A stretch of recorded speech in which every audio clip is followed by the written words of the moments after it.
Namun dengar kalam Quran, hatinya bertukar lembut.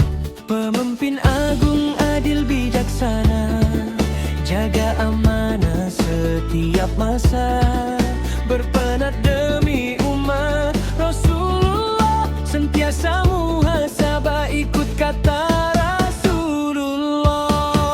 Sayyidina Umar Al-Faruq, sang penegak kebenaran, tegakkan hukum Allah walau musuh cuba menggugatnya. Sayyidina Umar Al-Faruq, jika ada nabi selepas baginda, sabda Rasul Umarlah orangnya, saran himpun Quran ramai hufaz syahid.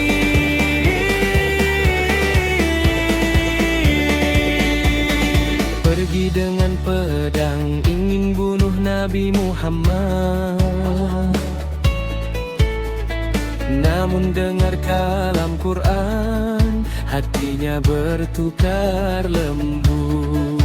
Ada lelaki yang sangat digeruni, musuh Islam takut kepadanya, tegas lagi